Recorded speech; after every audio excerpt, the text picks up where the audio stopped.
Alright, what's going on, guys? This is Maneliki, and today we're just having a real quick look at Crusader Kings 2. It's just going to be a kind of a new player guide, like a tips and tricks kind of video. Just sort of things you'd probably want to know before you get started.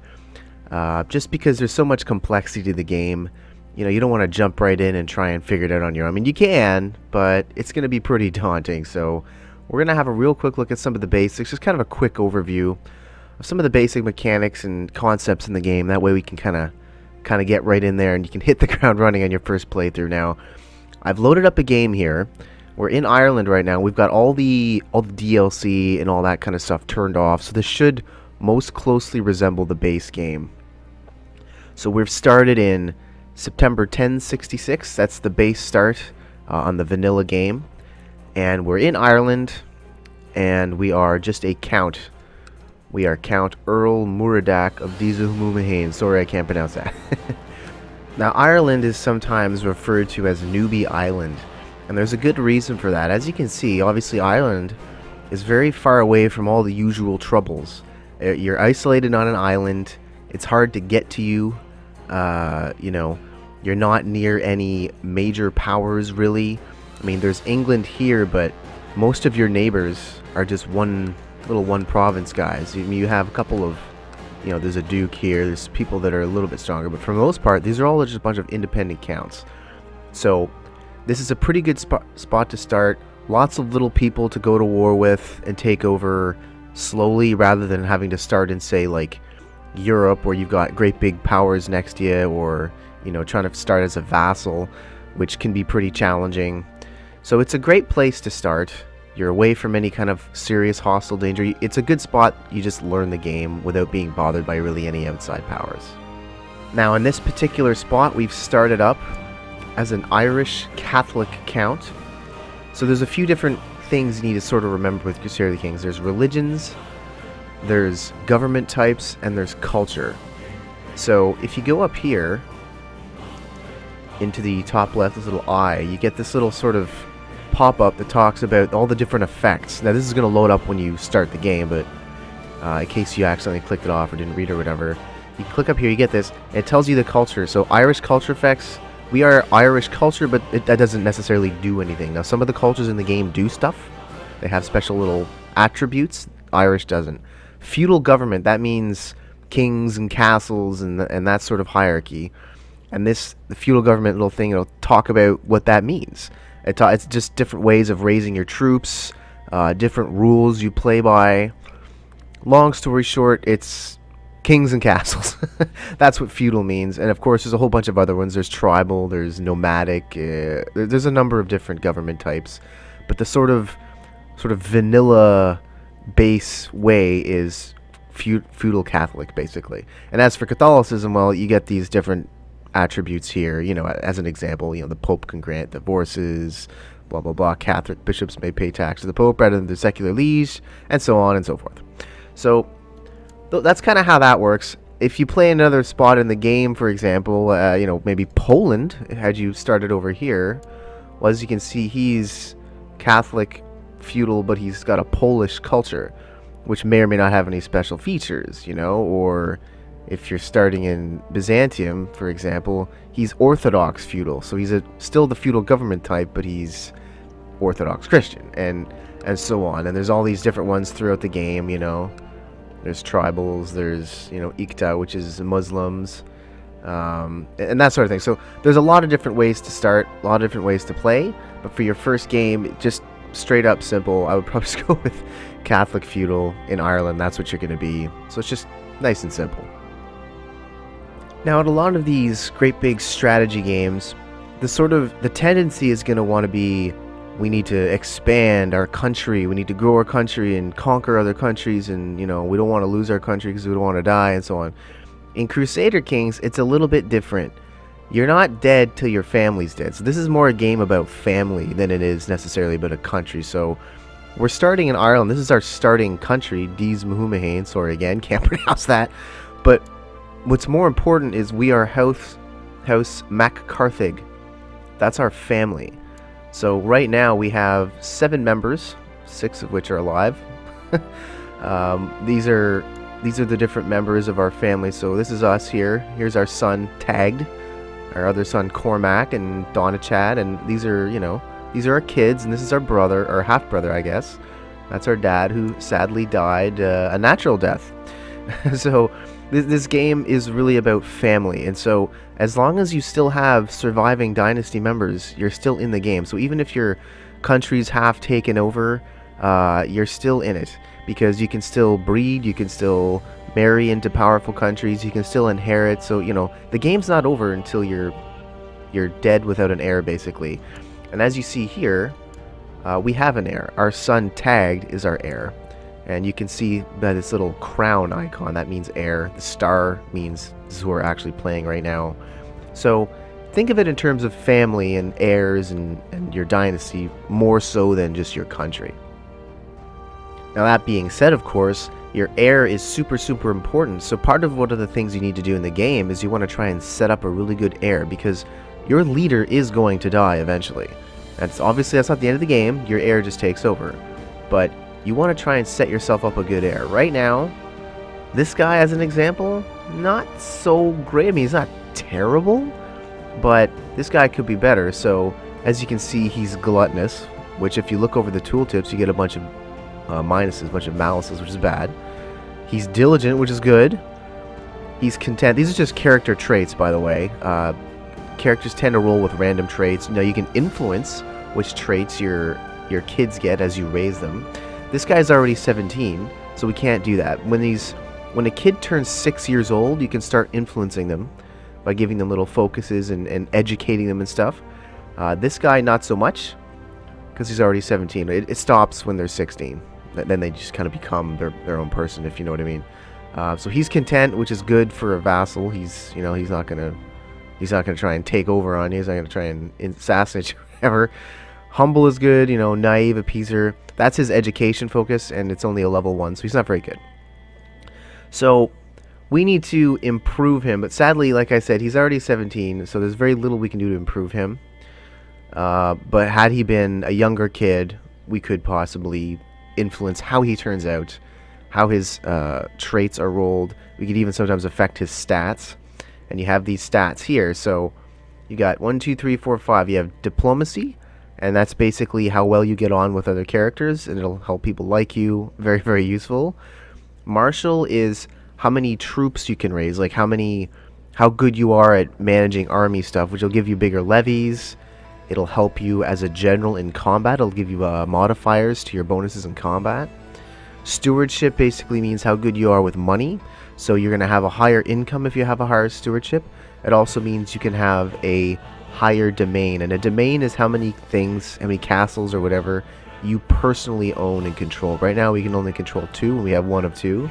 If we had a higher stewardship, our character only has 7, we would have a higher limit here. You can still have lots of vassals controlling things, but then they own it, and then they sort of divert money to you and divert levy to you, but not all of it. But when you own something personally, like we own this castle here personally, we get all the money from that, and we get all the levy from that all the time. So that's why a nice big domain is good. Intrigue, that's how sneaky you are when it comes to murder plots and things like that, and that's a very big part of this game. And we're going to cover that a little bit later in this video, but state intrigue, very interesting stat. Definitely want to keep that high. And state learning, that basically talks about how religious you are, how pious you are, and it also affects technology. There's technology in this game you can research, and the higher you're learning, you get a slight bonus to your technology research. Now you'll see there's 2 columns here. These here numbers on the left are our personal skills. That is how our stats are, just personally, and the ones on the right are modified. These are our state learning and state martial and such. They're modified by things like the stats of our spouse, which we don't have yet. We'll have to get married. It's very important. They're also modified by our counselors. And it's your state, in most situations, it's actually your state skills that are actually checked on a skill check. Now, one of the other really, really important fundamentals of this game is its ranking system. So we've started in Ireland as a count. That's the lowest level you can start as. As you see here on our portrait, this border here, it's very, very simple, very plain, just a silver circle. That means count, which means we own 1 county. So all these provinces here that you see on this map on Ireland, these are all counties. Just as one piece of land. It's the smallest division of land in the game. All these are counties. Now, we own the county of Deesmahumahain. Now, within that county, there's different types of minor holdings. There's castles, which are these castles. We own this one personally. There's bishoprics, like churches, and you'll have a bishop owning those. And then there's cities, and barons will own cities, or mayors, or barons, or whatever. And these are little minor guys, and they'll show up as a bronze border. That means minor. So, you know, a minor holding within a county. You can't play as one of those people. The lowest you can play as is a count. And from count, it goes up to duke, which is a collection of counties. So you have a count who owns a county. A collection of counties can be arranged into a duchy, which is controlled by a duke. As you see here, this guy's border is a little more impressive looking. It's shinier. It's got little gems on it. That means duke. So he's in control of an actual duchy. And then from there, you can have a king who will control the number of duchies, which form a kingdom. So you see here, he's got a gold border. That means king. And then, of course, a number of kingdoms can be arranged into an empire, and you'll have an emperor, which looks like this. Very, very impressive looking, all these nice shiny jewels and so on and so forth. So in our case, over here in Deesmahumahain, this is our county, so we don't control anything else. This area here is the duchy. So if we look at de jure duchies, and we'll talk about de jure a little bit later, it's a source of confusion. But as you can see here, it's hard in Ireland, I guess, because it's really... the colors aren't as starkly contrasted as they probably could be, but this here, as you see, it's all part of the Duchy of Mumu. So if you look here, if you click on a territory, this is the de jure duchy that it's part of. So although we're not actually part of this duchy, because this duke only owns these two lands, we are part of his de jure land, which means he has a right to attack us, because it's... de jure means kind of what it should be, or by rights, or historically, or whatever. So, although he only actually owns these two territories here, this count, or the duke rather, he has a right to attack us because we are within his rightful territory. Whether he does or not is up to the game. But this is one duchy here, and if you look close at the colors, you'll see this is another one here too. This is the Duchy of Leinster. So you see, as we click on these two territories, they're both part of this Leinster Duchy, whereas we were part of the Mumu Duchy. And you can see we're all part of the de jure Kingdom of Ireland, which is this island here. Also here, Kildara is part of the Meath Duchy, which is also here, and so on. And there's a number of other duchies. So the way it works is, when you control, I think it's over 50% of all counts or counties in a duchy, you get a de jure claim on the rest of the counties in the duchy. And then once you claim them, you can set yourself as duke and so on. And that's kind of how it flows. And then again, once you control the majority of the duchies within a kingdom, you can name yourself king, which will give you claims on all the rest of the other territories within the kingdom. So the next big thing we really do need to talk about is claims. In Crusader Kings 2, you cannot simply attack anybody you want at will. Well, you can sometimes, depending on your culture and religion and such, but in most cases, you can't just attack somebody. So let's say we wanted to attack our neighbor here, this duke. So if we click on him and we right-click on his portrait, you'll see here Declare War is grayed out. And the reason it's grayed out, if you look in the list, is Earl Muradak must have a valid casus belli to declare war. Now, a casus belli, what that means, it's a reason or a justification for war. You need some kind of legitimate reason to go to war in this game. So to do that, you need some kind of claim or reason, really. I mean, he's not of a different religion. We can't do a holy war on him, but we need some kind of claim to his territory. Now, there's a couple different ways to go about getting claims, which you can do in some cases. Let's say we want to attack this county here. What we can do is we can click on the county icon here, and there's a button here that says claimants. This will bring up a list if there is any, and in this case there isn't. But if there was, this would bring up a list of all the different people in the game who have a claim on this territory. Like some reason why they should have it. And what you can do is you can invite those people to your court. And once they're in your court, you can press their claim. Now, there's a couple of different nuances to do with that. They have to be part of your dynasty, I think it's part of your close dynasty, or at any rate, part of your dynasty, and you can press their claim, and then they will own this land, but then they'll become your vassal, so in a roundabout way, you actually own it too. If they're not part of your dynasty, you'll need to land them first, which means you need to grant them land, and then press their claim. That way they don't go independent. So if we were to just invite some random claimant who is not part of our family, and we don't give him land, and we just press his claim, he'll love us. He'll be like, man, thanks for pressing my claim and putting me in charge of this territory. Peace. He'll just go completely independent, and as while he will very much love us, he will not be under our control. So you don't want to do that. You want to make sure they're either landed first or they're part of your dynasty.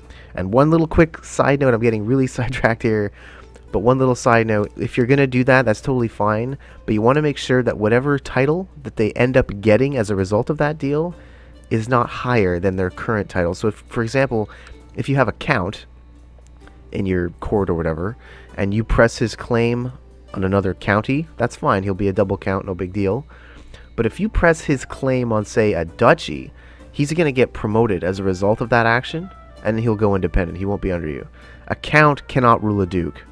In fact, a count can't rule another count. You can only rule people of lower rank than you. So if he ends up being the same rank as you as a result of the war, he's going to go independent. So bear that in mind. You can get around that by being, if he's your family member, but again, you don't want them going above you in terms of rank. So do it for close family members, do it for people who are landed. In this case, we can't really give anybody land because our highest title is the lowest title in the game. We're only a count. So that technique won't work here.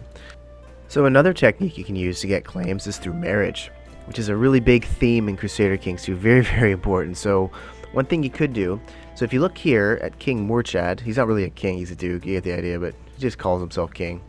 You could look at his heirs. So basically, anytime somebody who's landed has kids and they die, their kids get claims on their titles. Now in this case, he only has one kid. So, and it's the heir, of course, because he only has the one kid. So when this guy dies, Brian here will inherit all of his father's titles. But let's say Brian had some siblings. What would happen is Brian would get the title, sure, but all his siblings would get claims on the title. So they would get a reason that they could fight for that title if they wanted to, because like, yeah, Brian got it, but I should have got it. You know, there'd be this little family battle. It'd be like they would want the title. So basically, what you can do is once this guy dies, all his kids get claims. From there, what you can do is you can invite those kids to your own court, and if you have kids of your own, you can force your kids to marry those new kids that you invited to court. What's going to happen is they will eventually have kids of their own, and those kids will get claims once their own parents die. So let's say Brian had a brother John. When King Murchad dies, Brian's going to get his titles, but John will get a claim on them. So what you can do is you can invite John to court, say force him to marry your daughter matrilineally, which means if they have kids, they'll be part of her dynasty instead of his. Then what's going to happen is once John dies, that kid will get a claim on John's titles, or on John will inherit John's claims, I should say, sorry. And then from there, you can press this kid's claims, and they'll be part of your dynasty, and they'll be, part of your kingdom, and it'll all be good. They'll be under you. You'll be a vassal. So that's another way you can kind of go about it. It's a little bit tricky, it's a little bit underhanded, because you're going to have to kill John. Or wait for him to eventually die if you want to be nice about it. But generally the technique is invite John to court, make John have babies with your daughter, kill John, press baby's claim. That's kind of the other way you can go around it. Another way to get claims in this game when all else fails is you can just fabricate the claim, which is kind of an unfortunate thing to have to do. It is very much a last resort, but in some cases it's kind of the only thing you can really do. In our case here, we don't have a claim anywhere. There's no claimants on any of these territories probably. Oh no, there's a claim in here. But again, even if we invited this guy to court, or this lady to court, even if we pressed her claims, because we're just a count, they're going to go independent. So sometimes all you can do is fabricate a claim. So you just do go here, positions, chancellor. These are your different council members, by the way.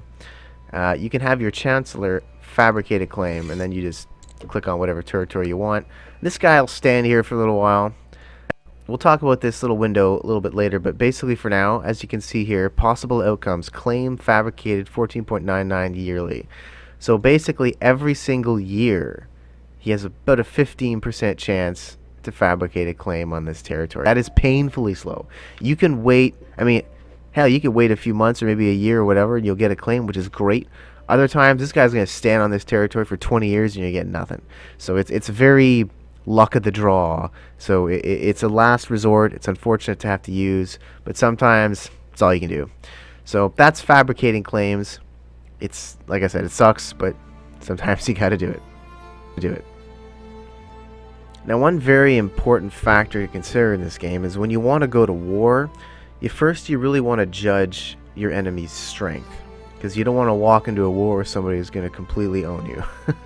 So if we look here, for example, let's look at our neighbor, the Duke we were talking about. If you look at his character page, one of the numbers on the side here is you can see this little helmet, army levies. It'll say 1.37k. So this guy could raise almost 1,400 troops, and you can see the breakdown there on the tooltip.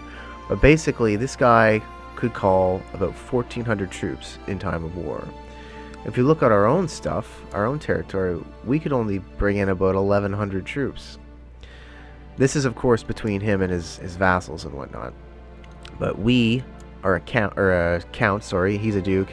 Chances are he's getting more guys than us, right? So he's a little bit stronger. Going to war with him might not be such a great idea. Now, if we look at this guy, this is kind of an interesting thing you got to bear in mind. If you look at this guy, you might say, hey, this count of Humhain, he's only got 908 troops. We got more troops. We might be able to take him, right? Well, no, because he's part of this guy's duchy. This is the vassal of him. So if we actually try and attack this guy, we can't. You can only go to war with whoever owns the entire lands. This guy is protected by this guy because he's part of his kingdom. So if we were to try and attack this guy, we would actually be fighting this guy, who is worth 1,300 troops or whatever. So that's something you can kind of bear in mind. Now, you can kind of get around this if you have some money. So if you see here, we'll go into our military screen, which is here. We have our army levies, and you raise your levies by clicking these buttons. You can raise vassal levies by clicking this button, and you have tribal nomadic, which we don't have, of course. But when in times of war, you raise your levies like this. And you'll notice on one of these tabs here, it says mercenaries. You can actually hire mercs in this game to help you out in a fight. Now, the thing is, they're extremely expensive, but they can win wars if you're clever with how you do it. Like as an example, the Lombard band we could hire would cost us 150 gold, which we don't have. And on top of that, there would be a monthly cost of 11.7 gold, which is a lot, particularly at this stage of the game. That's prohibitively expensive. We can't do it. But if we had a little bit more money, we could potentially hire 1,500 mercs, and they could help us fight this war. So it's just something to keep in mind. And then, of course, there's holy orders. If you're fighting heretics or infidels, you could employ a holy order for piety, but that's beyond the scope of this right now.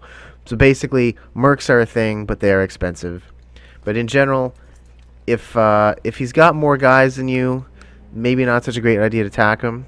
Another thing you could possibly do is try and form some alliances and get some friends that way, because allies will, of course, help you in war, right? So let's say we wanted to fight this guy. Obviously, we can't. What you could do is you can go over here and try and make friends with this guy. And the way you do that is, again, through marriage. So what you want to do there is you can marry your close dynasty to his. And if you can get, say, one of your kids marrying one of his kids, you'll get a non-aggression pact, which means you can't attack each other. And once you have a non-aggression pact, you can sometimes negotiate an alliance, depending on how much he likes you. And so once he's in an alliance with you, you can call him to war. So sometimes what people like to do when playing Ireland is they'll actually marry into England, and you've got this great big English dog on a leash, basically, and he's got a lot of troops. The English king will have, he's got 10k troops, which is quite a bit for this stage in the game. So You can marry into other people's dynasties, secure non-aggression pacts with them, and depending on how much they like you or the situation, sometimes you can get an alliance out of that. And then once you're in war, you can just hit this button to call all your allies to war, and depending on whether they're in a war or not already, they could come help you out. So alliances are a very, very big, important part of the game, not something you want to overlook. And it's also very important to check your enemy's alliances as well before you go attacking him. So if we click on here, again, we'll go to our Duke. If you click on the Pacts tab, right now he has none, which is what you want to see, but occasionally in here you'll see a list of different little territories and countries, and it'll indicate if he has a non-aggression pact with them, which is a little sword with a little, do not enter, little red cross out. Sometimes you'll see a blue flag. The blue flag means an alliance, so if you attack this guy, those allies are going to come help him in battle, and that's another thing you have to take into account when you go to attack somebody. Now, as for combat itself, there's a couple things to take into account. Obviously, troop strengths are a very big deal. How many troops do you have? It's all broken down into different troop types and things. That's a little beyond the scope of this video. We might cover that in another session, another video, but for now, there's a general rule: have more guys than the other guy and you should win. That's sometimes true, but again, for the purposes of this video, it's true enough, we'll say.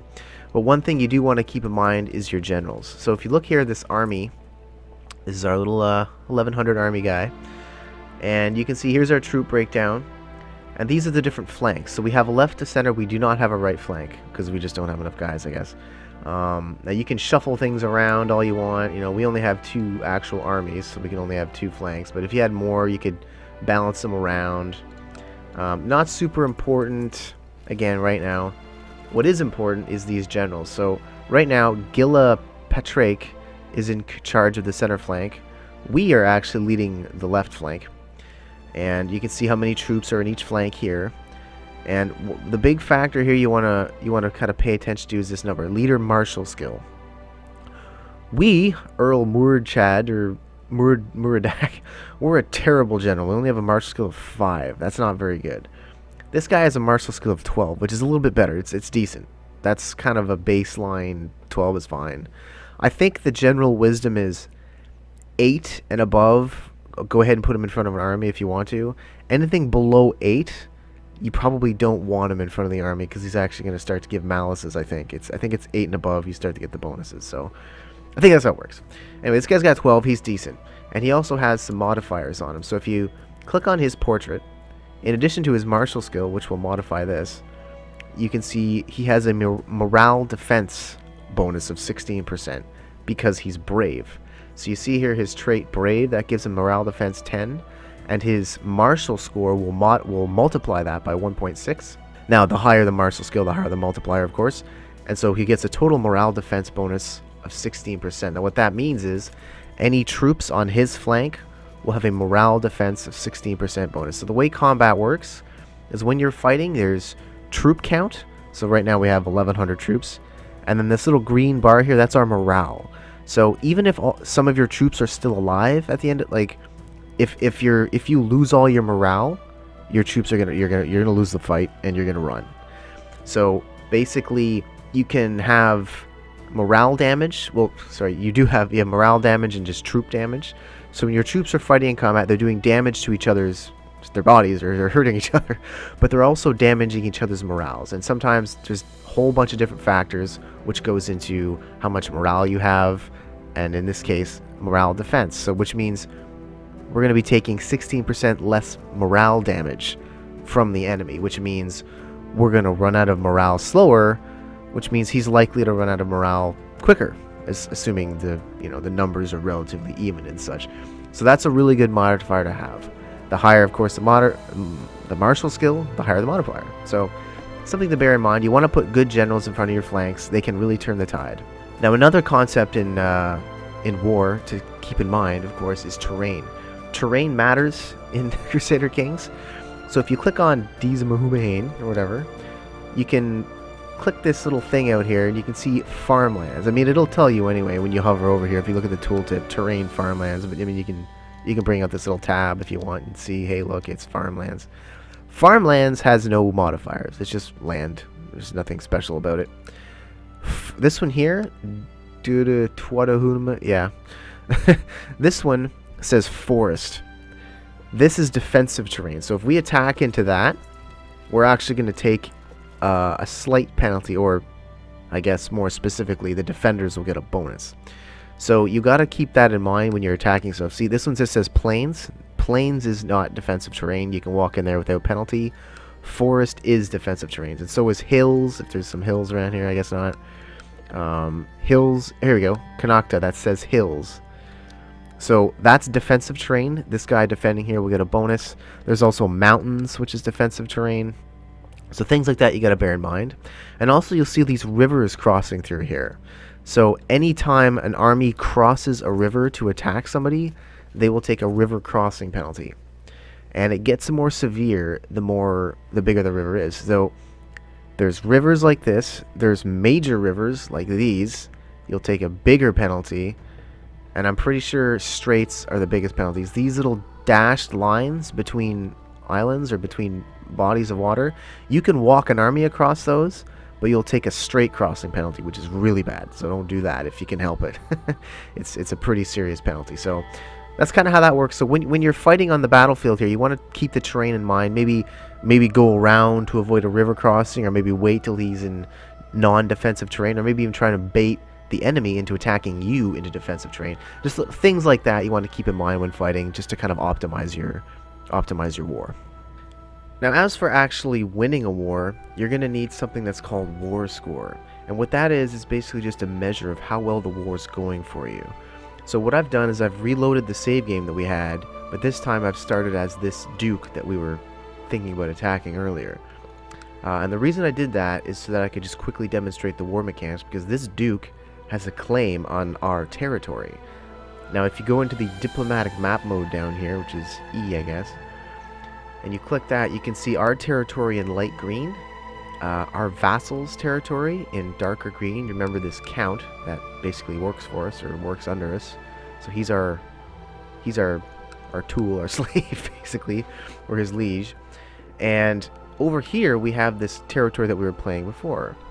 Now you'll notice it's in yellow. Yellow basically means for some reason or another we have a right to attack that. And the reason we have a right to attack this territory is, as we were talking about before, we have a de jure claim on this territory. And the reason we do is because this territory here, this whole area, this is the de jure duchy of Mumu. So if you click de jure Mumu, you see it highlights this whole area, which is part of de jure Ireland, which is all this. And I guess we could go into it now. So de jure versus de facto. What that means is, right now, this is the de facto duchy of Mumu. This is the de jure duchy. De facto means the way it is right now. De jure just means the way it should be, or way it's meant to be, or historically. So historically, or whatever, this is part of our de jure territory, and therefore we have a claim on it. It's rightfully ours, you might say. So we can go to war with this guy to press our de jure claim. So remember, those are our shoulders we raised. It doesn't really matter, but he would have raised them anyway. But let's go to war just to show you this war mechanic. So what you can do is you click on the territory. You're never actually warring against a territory. You're always warring against a leader or a person, generally, because everything is so family-based and people-based in this game. So right-click on the portrait, go declare war, and then when you declare war on a character, you're going to get a list of reasons. There's different reasons to go to war, which will have different effects on the outcome of the war, how long the war lasts, and so on. Right now we have de jure claim on these Muhumahain. So we're saying, that's rightfully my territory, I want to take it.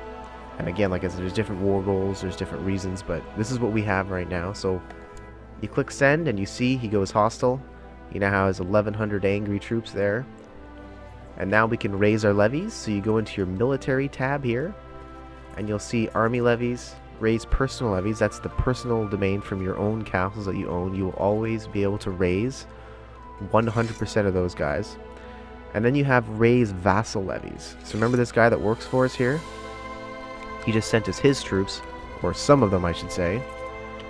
And I'm gonna merge those with our own troops to make a slightly bigger army. Now it's very important to note that you can only raise a certain amount of troops based on how much people like you.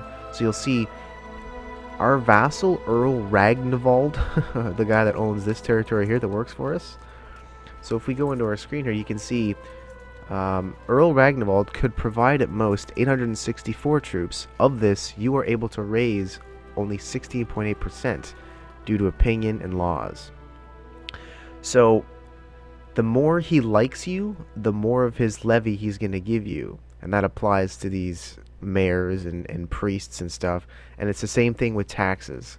They only pay you taxes if they like you. So it's a very good play to try and keep people happy and make them like you and such, so that they give you bigger levies and you have a bigger army and therefore more powerful. So now that we've declared war, you'll see this thing in the bottom right here, this little icon. This indicates, this is the war score indicator, the war outliner, or whatever you want to call it. You'll see here, this is the portrait of the guy we're at war with, which is this guy that owns here. This is his flag, and this is the war score. Right now it says 0%, which means we have no war score because it just got started. And if you click on that, you can see battles 0%, occupation 0%, total war score is 0%. It's my war score, his war score, but none of us has any war scores. Nothing happened. And then once you get some war score, you know, you can offer peace. Enforce demands we can't because, you know, the war hasn't even started. He's not just going to peace out. White peace, I guess he's not keen on because, again, nothing's happened. We could just unconditionally surrender. He'd be all over that, but we lose all kinds of prestige and we'd have to pay him gold, which is, I guess, the equivalent of war reps, but it's a lump sum. It's, yeah, you don't want to do that unless you absolutely have to. So basically the way it works is you can just right click into there, attack them, and depending on how war go, I mean, we could set up generals, I guess, like we were talking about before, if we have any decent ones. Put that guy in there. He's got slightly better stats. And you look at both of these too, right? Morale damage, morale defense, that's good. Morale defense. I like tagged. This guy's good. Let's get tagged in there. He's got a better stats. You look at that little shield. If you have something better than just personal combat skill, that's probably what you want. So here's a battle. And I'm not going to get into the mechanics of this. It's not important right now, but we just kind of watch this battle, see how it goes. Well, you can probably tell just by watching this. And you can tell by watching this too. As you fight, these are the numbers of troops actually in battle. So right now, after all this killing, we've got 1,300 troops left in battle. He only has 928, but more importantly, these red bars are going down. This is his troops' morale, their willingness to stay in battle. Once that gets to 0, his troops are just going to bug out and say screw this, and they're going to run. And the battle is ours, basically. Now you can chase him down and keep fighting him, but what's going to happen is he'll get shattered retreat, which means he's going to run really fast, really far away, and while he's running, he can't be engaged. But you can just meet him at the end there and fight him again if you want. So there's some more advanced combat stuff to know, but we're not going to cover that in this video. It's a little beyond the scope, so we don't care. So we just won that little war, or that little battle, I should say. And now if you look in the bottom here, you'll see we're at 18% war score. So that means, well, if you look here, battles, 18%. So that war gave us 18% war score. Now, that's not going to be enough to do anything, I don't think, no. Oh, he'll white peace. That's, we don't want to do that, but anyway, we want to take his territory. So we could just basically fight this guy. And right now, we're sieging down his territory. So right now, it goes like this. When you're sieging, you're just standing on his territory that he owns. You'll siege it in this order. You'll siege the top holding. This is the primary holding in this county. Whoever owns this castle basically controls this county, and these are other little minor holdings here. You got the church, and there's the town. So what's going to happen is, as we're sieging, we're going to siege the castle down slowly, slowly, slowly, and then boop, it'll become ours. And then we're going to start working on the bishopric, and then the city, and like this. So it goes this guy, this, and then this. So that's kind of the order things get sieged down in. And once we've sieged down enough stuff, our war score is going to be at 100%.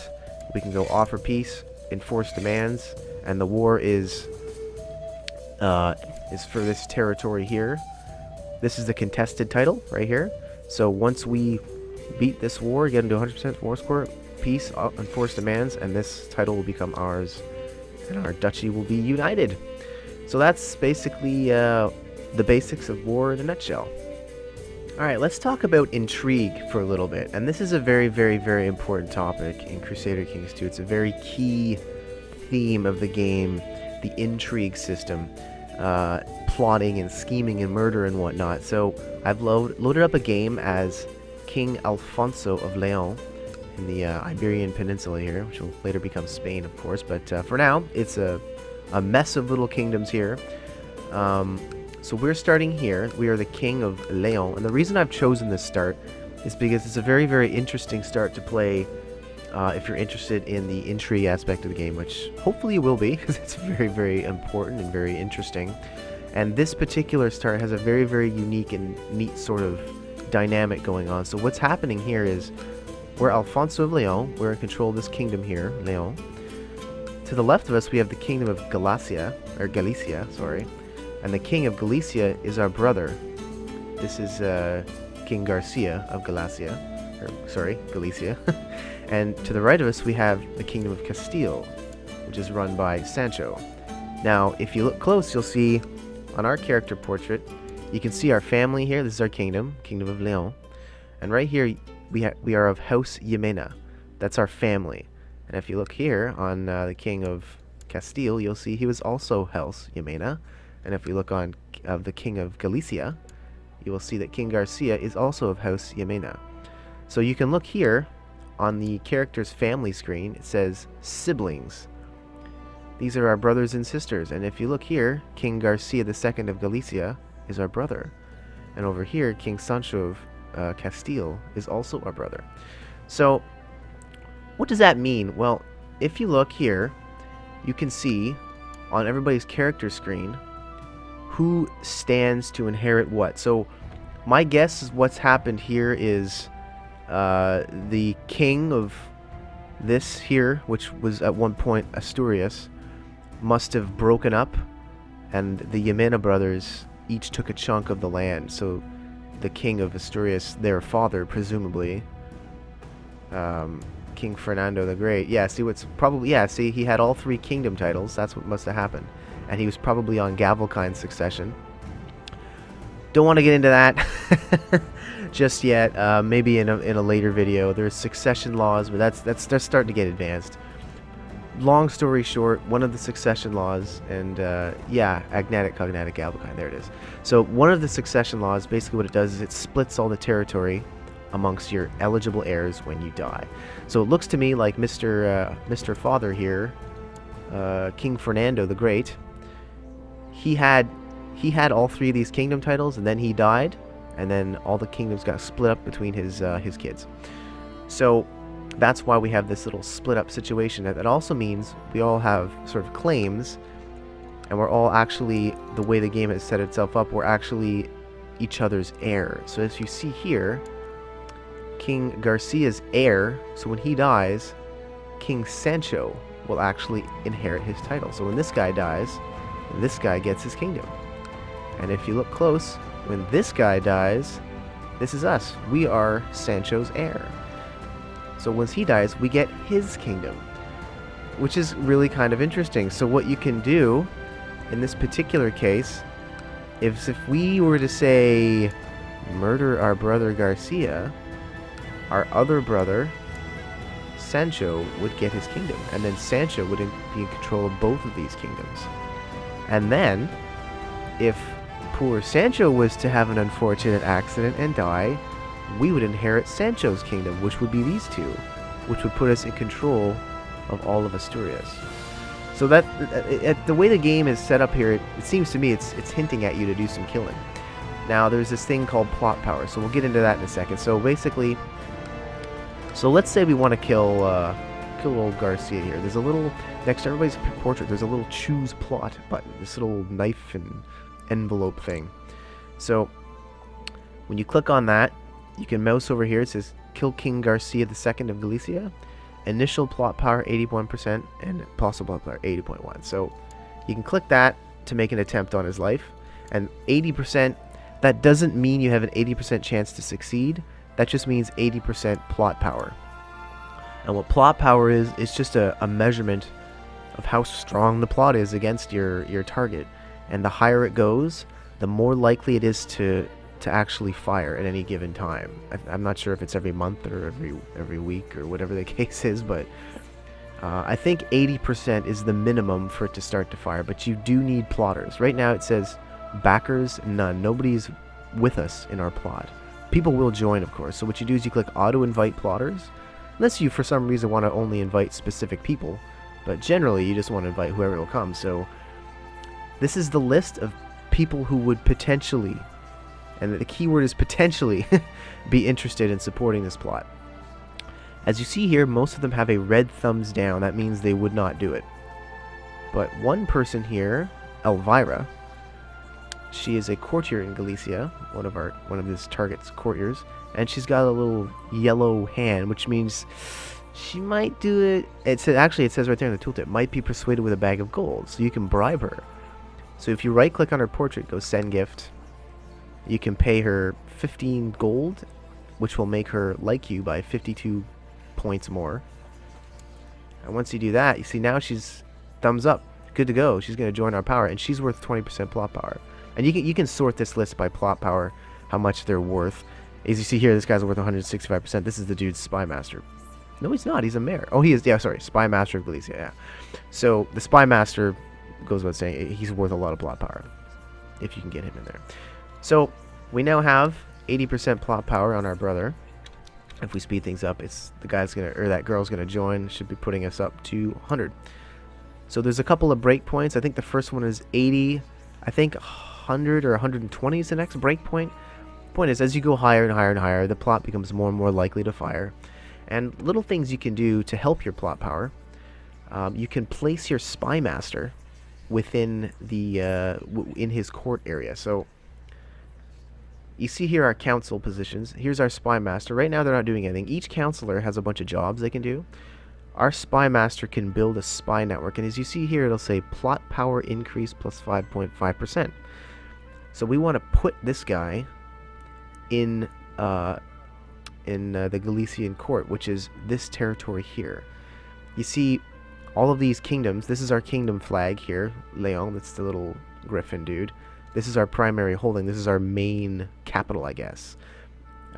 Right here in Coruña, this is Galicia's main capital because it's got the big shield here. And Castile, this is their shield here. And you see there's all these other little mini shields. Those are duchies and counties. But what we're looking for is the kingdom because that's where the king resides. So you take your spy master, build spy network, click on Coruña, and then boom. Now we should have a little bit more plot power. Should. That's the main thing here. Okay, it didn't work. Usually it does. Oh, there it goes. There it goes. Right. Cool. So that's basically how you plot. And basically the way it works is you just have to wait, and the higher this number is, the longer, like the less time is going to have to go by before it fires. It is random. It could take a long time. It could fire really quick. But the key is you want to be over 80% at least, and the more backers you have, the better. So that's basically how you do plotting. And you can do other plots too, like you can plot to revoke counties sometimes, or there's all these other options you can do. So you can kind of tinker around with that. But that's kind of the gist of the intrigue system and why you'd want to kill people. So you can conquer kingdoms without ever swinging a sword, so to speak. You could just do it with intrigue and so on. And other times you want to put your kid in line to inherit, and you can marry your kid into his family, and then he might get a claim. Then you can start murdering people, and if he gets put in the line of succession, then your kid ends up owning it. And there's all this more advanced stuff that we don't want to get into here, but you kind of get the idea. There's a lot of use for intrigue. So yeah, intrigue, good unit. So there you go. So let's talk a little bit about the interface. This is pretty important. There's a lot of buttons, and there's a lot of windows in this game. The first and foremost, let's have a look at our character screen. So in the top left here, you can click on your character, and this is going to give you pretty much everything you need to know about your character here. So this is us, Earl Muradak of Dizamahumahain. And again, this means count. We are a count. We have a silver, unimpressive looking border. That just means count. Now don't be confused by some of the other things in the game. Like if we go over here to say Seljuk, you'll see, if you can find a count here. Find a count. This shouldn't be hard. Find a count. Where's his counts at? Wow, this is surprisingly difficult. Here we go. So you'll see here, Bey Unsur al-Mali of Dailam. He's a count, but you'll see it says Bey. That doesn't say count, it says Bey. I guess that's the cultural name for a count in that country. Or you go to India over here, and if we could find a count in India, you see here he's still a count, but it says Thakur. That is the cultural name for a count over in the Indian area. So don't be confused when you're looking through here and it doesn't say count, it says something else. What you want to look at is this border. That indicates his rank. And so as you recall, over here, we were talking about dukes. Well, the Duke of Mumu is actually called king. He's a petty king. That's the Irish cultural name for a duke. But again, don't be fooled. Just look at the border and that means duke. So next thing, as long as we're talking about that, the little purple ribbon, that actually means something. That means feudal. That's an indication of the government type. We are Catholic Irish feudal, so the feudal is indicated by the little purple ribbons there. It's got our government type. And again, going back over here, you'll notice they have green ribbons over in Seljuk. They're Islamic, and this is the Iqta government type. It's similar to feudal, but it's modified. So it's a modified feudal. It's for the Muslim nations. They have this Iqta thing. And also there is don't have the expansion installed, sorry. There's nomadic, which is yellow, and you'll see this guy here over in Zitsu. He's tribal. Red means tribal. This is a tribal count, or duke, sorry. So that's the quick sort of overview of the character ranking. So we have count, and then feudal. Now, to the right of this is our spouse. Right now we're unmarried, which is bad. So you can arrange a marriage by clicking this little button here, and it'll bring up a list of potential candidates for marriage, and you can sort them by their stats. Now, what's going to happen is half of your spouse's stats are going to be added to your own into your state stats. So these are our personal stats again, and these are our stats that are modified by our counselors and our wife. So, or spouse rather. So if you pick a spouse with nice stats here, it'll add half of her stats to your own state stats, and your effectiveness will go up. Another thing to consider, of course, is her traits. If she's deceitful, she might kill you, maybe not want to take her. If she's lustful, you'll have more kids, which is good. You don't want to marry anybody with diseases if you can help it, so just make sure to mouse over these traits and understand them before you go picking a wife. But anyway, that's that. Underneath your portrait, you're going to have your heir. So this is the person that's going to inherit your kingdom when you die. Right now our heir is our son Tag. So this is him. Here's his stats, and to the top right of someone's portrait is their liege. We are our son's liege. He's unlanded right now. If you see his border, he doesn't even have a silver border. He's got nothing. He's just a circle, which means he doesn't own land. He's just unlanded, as they say. So this is his liege, which is us. We don't have a liege, as you'll notice here, because we're independent. We are a completely independent nation, as opposed to these guys here. If you remember our duke and the count, this duke is the boss or the liege of this count, and if you look at this count stat, you'll see his liege is up here, which is this duke, this guy here. So that's the whole liege duke thing, and then there'll be little numbers here indicating opinions, like his opinion of you, your opinion of him, and such, and all these things. Now this here, the shield to the left of your picture, that is the your holding, like your primary title. So right now our primary title is the County of Dizahumi, and it's our country. If you look at the dukes, he's got the Duchy of Mumu, or well, the petty kingdom in Ireland, as they say, which is this land right now. To the right of your portrait, you have your religion, with us as Catholic. You have feudal, which is the government type. Irish is the culture. And the culture doesn't have a huge effect in the game, but occasionally it'll have opinion bonuses. Like if you're a different culture than somebody, they might have an opinion penalty, against you, and so on. This shield here is your family, so you can click that even if you want, and you can have a look at your family. Over here, just little family trees, realm trees, dynasty trees. Just different ways of looking at your family. You can see your realm here and your vassals, who's the strongest, that sort of thing. These are your stats. This is your ambition. In Crusader Kings, you can pick an ambition. So you want to, well, generally the first thing you want to do in the game before you unpause even is get married. So you can take this ambition to get married. This ambition goes away in some of the later expansions and patches, but odds are, if you're watching this video, you probably don't have many, if any, of the patches or expansions rather. So you can take this ambition, get married. You see success condition or success effect, gain 10 piety. All you gotta do to get that is get married, which is not hard. You just click this and get married. So generally take that. It's the first thing you do. So you have your stats, which we talked about before. This right here is your domain size. This is how many things you're allowed to own personally, how many holdings. Right now we only own one thing. We own a castle. This is our castle. As you see it here, it has our flag on it. You see these other things here, the city and the bishopric, they do not have our flag. Well, they have a flag on the right. This is who controls it, and on the left is who actually owns it. So, and in times of war, just to confuse things, in the middle there'll be another flag who occupies it.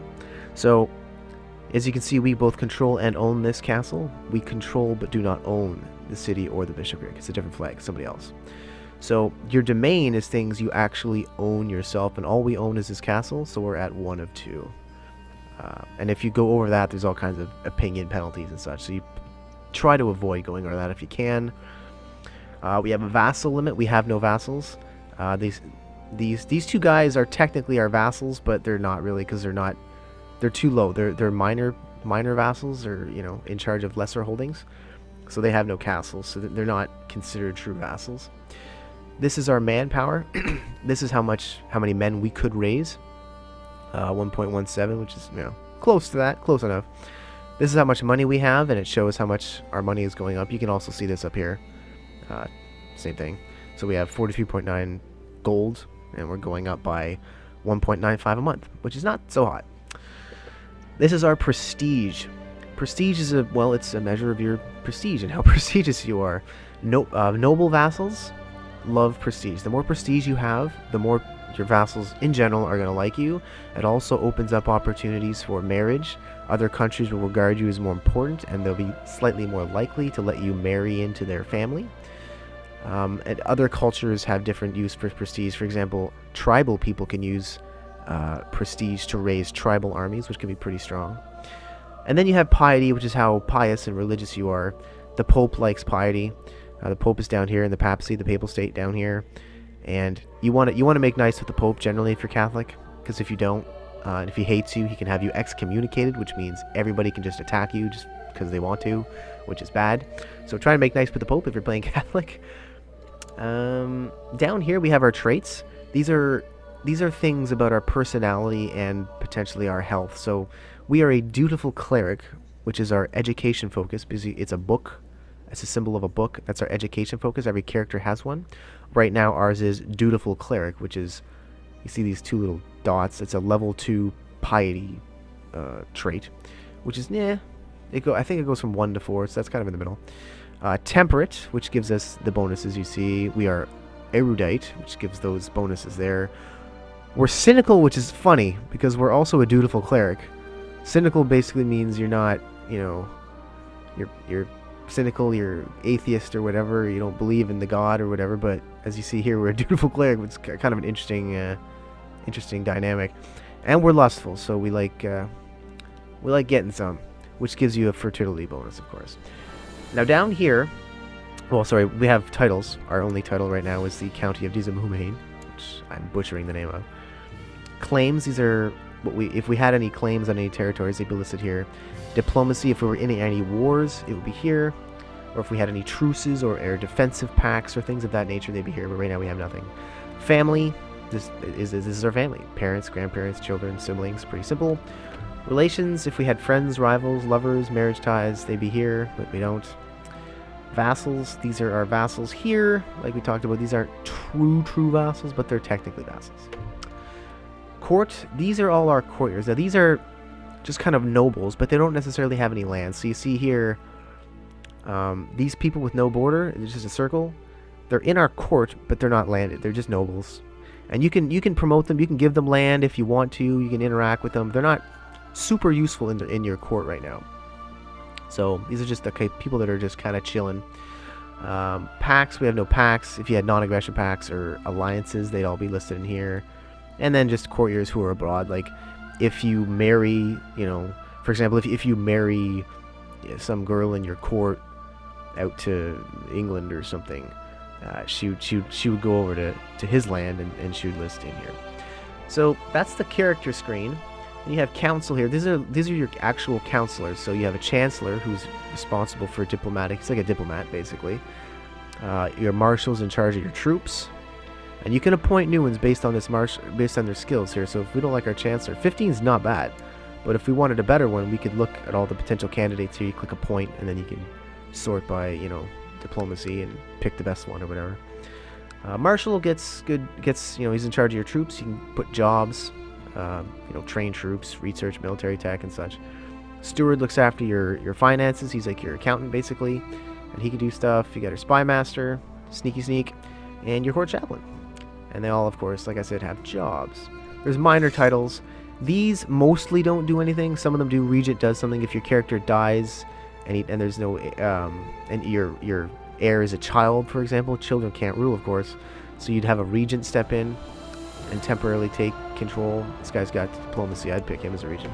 Master of the horse, master of the hunt, blah blah blah. These don't actually do anything. All they do is make somebody feel special. So if you need a quick opinion boost with a particular character, you can give them one of these meaningless titles to make them feel special, and they'll like you a little bit more. Commanders, these do mean something. These guys are in charge of your armies, so you want people with both high martial and good combat stats. This guy's got okay martial, but he has no combat mods, so I'd probably look for a different guy to do that. Now over here we have laws, the next tab over. This is where you set things like inheritance laws. We're not going to go into that. That's a little bit much for now, but you can tinker with your succession laws, and you can't do that. You have to have ruled for 10 years and so on. Everybody's got to like you. I'm not actually clear on why we're allowed to pick this, but we shouldn't be able to. We haven't ruled for 10 years.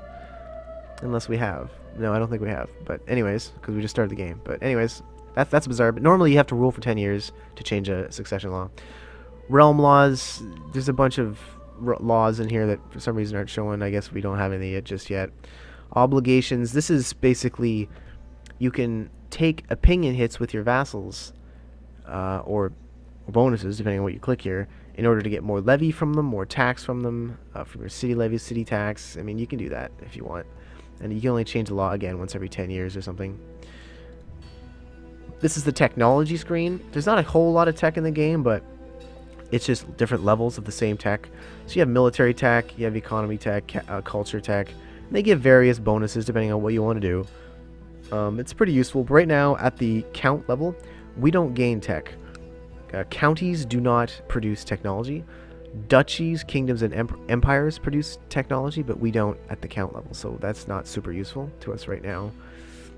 We can't improve our tech. Well, we can send our spy master to study tech in an intelligent nation, but we could do that, but we're just not right now. Military screen, we've looked at this before. This is where you raise all your levies and lower them back down again. So let's say we're done with this guy, we can lower our levies. And you don't want to leave your levies raised for too long, because the longer you have your vassal levies raised, the more pissed off they get. Their vassals generally don't like having their levies raised for very long, so you want to keep your wars as quick as possible. You can hire mercs, like we talked about, holy orders, kind of like mercs, but they're religious. Boats, we have some boats, you can raise them same way you raise armies. Same, you can have boats, drive around, load troops, much fun. Intrigue is your intrigue window. We talked about that in another segment. Factions, if you have rebel uprisings and things like that, they'll show up here and you can interact with them. We're not going to go into that now. Religion tab, you can play an entire game without ever paying attention to this. So, I mean, you can play around with these little religious things and mess around with the little religious mini game. I generally don't, so I mean, it's up to you if you want to tinker with this. And we have no societies to join because we don't have that DLC. Now up here, there is some alerts. This is something you want to pay attention to. These are things that generally require your attention. We have idle council members. So right now we have people not doing jobs, like our marshal's not doing anything, so let's train troops. This will give me more levy. Our steward's not doing anything, so let's collect taxes, make more money. Our spy master's not doing anything, and like we just said, you can study technology in smart places. Oh, we can't do it. But normally you can study technology. I guess we're just too far, so we could scheme in our capital and uncover plots if you really wanted to. Or generally your court chaplain, you want to improve with the Pope. Improve religious relations with Roma, which is the papal state, the Pope. So you can have your chancellor, just to clarify, improve diplomatic relations. This will work on improving your relations with the ruler of whatever title you click on. So had we clicked, say, here, improve normal relations, this would have been, we would improve relations with the King of France, King Philippe. But improve religious relations improves relations with the bishop of that title, which in the papacy, of course, is the Pope. So you want the Pope to like you. And ruler is unmarried. Well, that's unfortunate. You fix that by getting married. And our heir is unmarried, so you want to get him married too. So you'll have these random alerts come pop up here. You got to deal with them. Very important. Over here again, you have your gold, your prestige, your piety, your domain, and these are the number of holdings you have, your realm size. It talks about, you know, where you're getting all your realm size from. There's the date. You can speed up time and slow down time here. These are your message alerts. Things will pop up, little things that go on during the game will show up here. This is the outliner, which I find really useful. I don't know that I could play without it now that I've been getting used to it.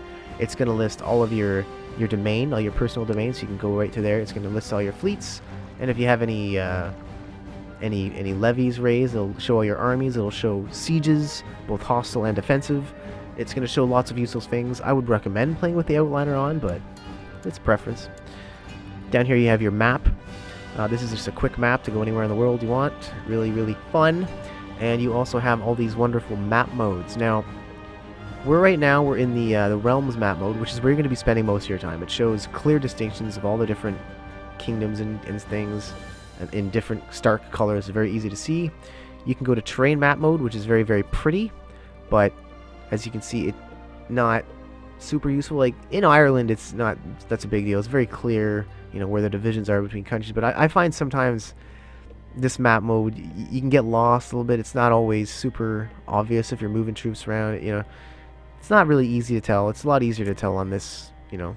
But hey, personal preference. You can certainly get away with it if you're really paying attention to the borders. Diplomatic relations, this is where it shows you how much people like you. Right now, we don't have any real diplomatic relations. Everybody's gray to us, so we have no real things going on there. If we were at war, it would show red. If we had a reason to attack, it would show yellow, and so on.